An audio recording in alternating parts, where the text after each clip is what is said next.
where I talk about what it's like to be visually impaired. If you're new to the channel, welcome.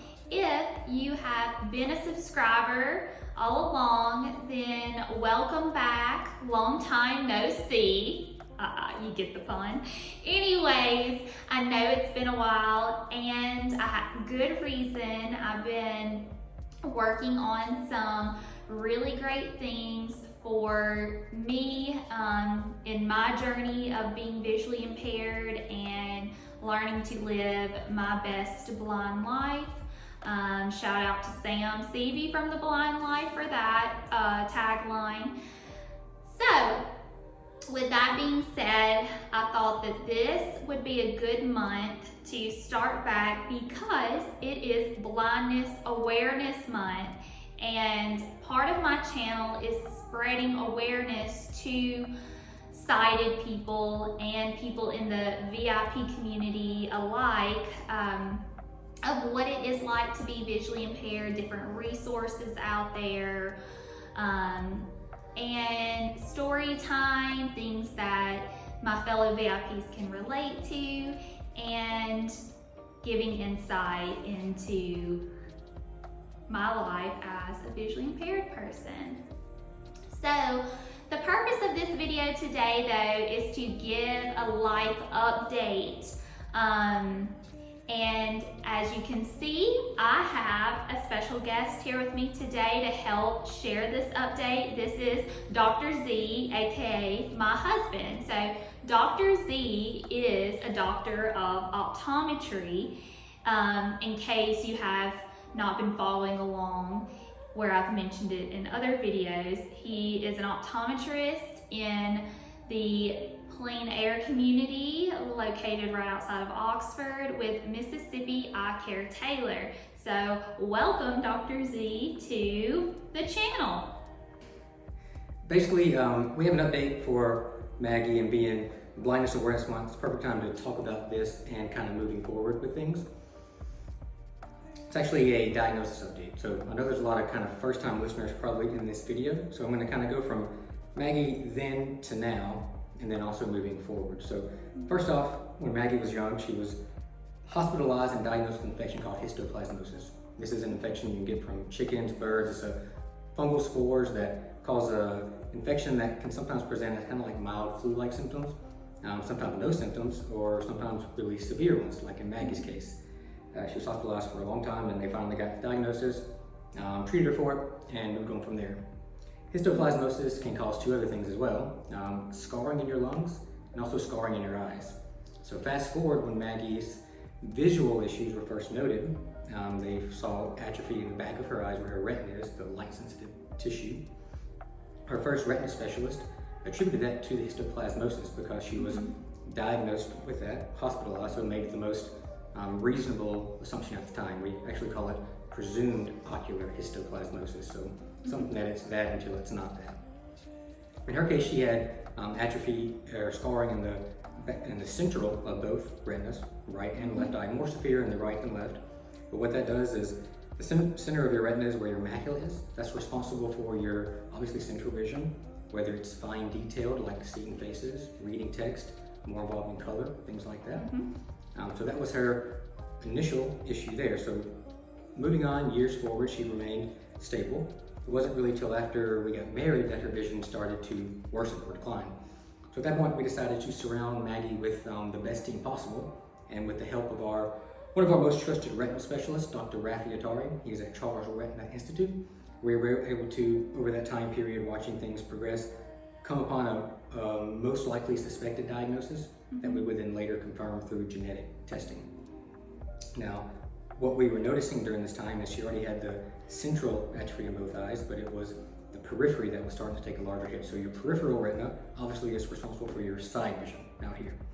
And she started to have what we saw is called attenuation of her blood vessels. So you got a lot of blood vessels in your retina, kind of go all the way through, and in her case, you could start to see those start to kind of straighten out and eventually just kind of disappear as they moved on. That's called attenuation or atrophy of those vessels, and subsequently starting to lose the central or peripheral vision as well as the central. So the diagnosis that we landed on and had confirmed is what's called retinitis pigmentosa. Now this is an inherited retinal disease. that there's around 4 million cases worldwide. In Maggie's case, she likes to be more of a special bird because hers is very atypical from the normal retinitis pigmentosa. Usually what RP is, that's the short form of retinitis pigmentosa, is a degeneration or atrophy of the peripheral retina first, so you lose your peripheral vision and eventually get tunnel vision, and over time you can also start to lose that tunnel vision as well. In Maggie's case, with her specific gene mutation that accounts for very few of RP cases worldwide, she had the more central macular atrophy first, and then later subsequent more severe peripheral atrophy as well. And so, unfortunately, there are no treatments or cures for that at the time, but there are a lot of research that's out there currently. And that's the big thing about National Blindness Month, is bringing awareness to that, because we need to progress with that. There's a ton of cool things. We'll do more detailed videos on this at a later point, but gene therapy, stem cells, implantable devices, artificial intelligence, all kind of very cool things. But the only way that we progress with these things is with our help. And with our, I mean you as well. So one group that we are working with is called Foundation Fighting Blindness. This is a national group that what they do is they advocate and also fundraise for visually impaired and specifically inherited retinal diseases where there are no treatments for currently. And what they do is use that fundraising to then fund research to progress those things to eventually get to a patient community. This is something that we are working on future projects in the future for, obviously, but it is not too early to get involved now. So what we will do is we will leave a link in the description that you can check out the website. We'd encourage you to donate, or if not, just simply follow Maggie's page to see her journey moving forward. And as we progress and do more things with Foundation Fighting Blindness and much more organizations, we have a lot more connections than we ever thought we would have even a year ago. So exciting things ahead. Also very excited to see Maggie as she progresses. She's the definition of turning lemons into lemonade.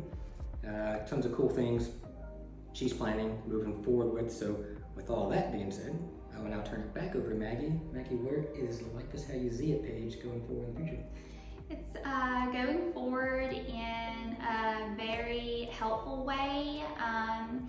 Like I said, it's been a while since I've posted a video, and that's because I've been trying to work on finding resources for myself. And part of starting this channel was to offer the insight that I've gained along the way in my journey to then offer to sighted people who may know visually impaired people, or to visually impaired people themselves who may not have the amazing support system that I'm very blessed to have. And also just being an advocate in meeting more people who are like me. I've realized that we need advocates out there to help make the world more accessible for us, and also to be leaders in raising funds and getting information out there about research for blindness. So yeah, lots of cool things happening.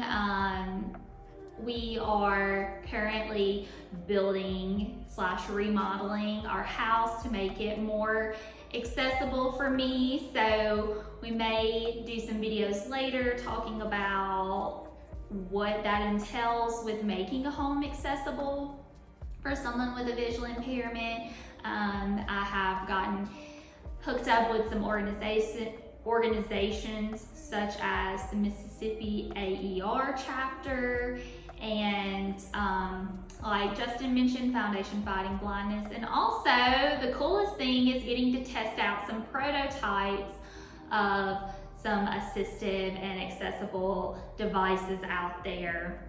I haven't put this out there yet, but I have acquired a cane, and I hope to be starting my orientation and mobility training soon, so stay tuned for that. But with the cane, there are different cane tips, and so there's this great group out of Australia that has come up with this cane tip called the Sensible, that's supposed to be for all terrain types. And so I will be doing a review of that and testing it out, because those who use a cane know that there's nothing worse than the tip of your cane getting stuck in the sidewalk and it jabbing you in the stomach. So yeah, like I said, very exciting things. Can't include everything right here in this video. This is just to be an update, let you know that I'm still here. I haven't fallen off the face of the earth, but I wanted to be able to go and gather knowledge to then be able to move forward in sharing it via YouTube, TikTok, what have you, on all of that. So yeah, hopefully you will find this video helpful, entertaining. Go ahead and hit that like button, that subscribe button if this is content that interests you, and also drop a comment for any questions you may have on things we've touched on. Otherwise, we will see you next time. Bye-bye.